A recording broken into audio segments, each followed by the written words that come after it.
마약 투약 혐의로 경찰의 수사를 받던 배우 이성균 씨가 오늘 숨진 채 발견됐습니다. 최근까지 경찰 조사를 받아온 이성균 씨, 마약인지 몰랐다면서 혐의를 계속 부인해 왔는데요. 네, 이성균 씨는 전날까지 너무 억울한 상황이라며 거짓말 탐지기도 요청하는 걸로 전해졌는데요. 관련 내용은 김성훈 변호사와 이야기 나눠보겠습니다.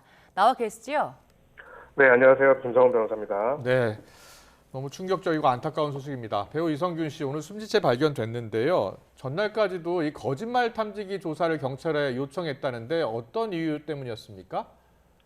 네, 구체적으로는 당시에 이제 여실장이라고 하죠. 예. 해당되는 여실장이 투약을 했다라는 진술을 한 부분에 대해 가지고 구체적으로 반박하면서 이제 정밀 검사 결과에서도 마약의 음성이 나왔는데 구체적으로 마약을 인지하고 투약한 사실이 없다. 그리고 그 진술 자체가 잘못된 거기 때문에 예. 그 진술에 대해서 이제 본인의 진술과 그리고 해당되는 A 씨의 진술 다 각각에 대해서 거짓말 탐지기 조사를 하더라도 관련된 사실을 밝혀야 한다라는 그런 입장을 또 변호인을 통해서 의견서로 제출했습니다. 그랬군요. 예. 거짓말 탐지기로 나온 조사 결과는 사실 법정에서는 큰 효력은 없잖아요. 그럼에도 불구하고 이걸 요청했던 이유가 있을 것 같아요.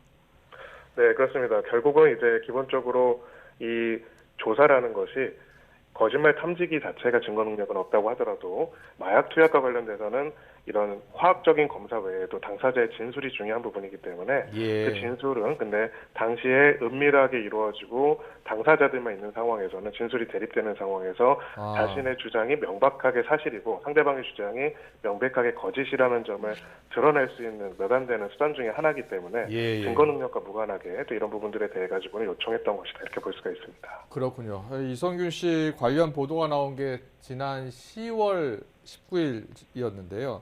첫 소환 조사도 받고. 그런데 그 당시 때 조사가 시작된 게 그 강남 유흥업소 실장이란 사람이 이 씨가 마약을 투약했다라는 진술을 한 것이고요. 이성균 씨는 계속해서 나는 마약인지 몰랐다 이렇게 주장해온 거죠. 네, 가장 최종적인 진술 또한 똑같습니다. 그러니까 예. 총 5차례의 투약 사실이 있다라고 해당되는 실장은 진술을 했는데 이 과정에서 이성균 씨는 자신이 어떤 물질을 흡입했던 거는 딱 한 번이고 예. 그 당시에도 그것이 마약인지 모르고 수면제 중에 한 종류라고 이야기해서 그렇게 이해하고 흡입했던 것이지 마약인 것을 인지하면서 투약한 사실은 단 한 차례도 없다. 이것이 이성균 씨의 진술이었습니다. 네. 예. 23일에 이제 경찰 출석해서 세 번째 조사를 받았는데 그동안의 경찰 수사 과정 그리고 지금까지 드러났던 것들은 어떤 게 있습니까? 네, 기본적으로는 지금까지 그 5차례의 만남이 있었다는 것 중에서 4차례에 대해서는 이성균 씨도 인정을 했었고요. 예. 네, 다만 이제 구체적인 투약 사실에 대해 가지고는 여전히 부인하고 있었던 사실입니다.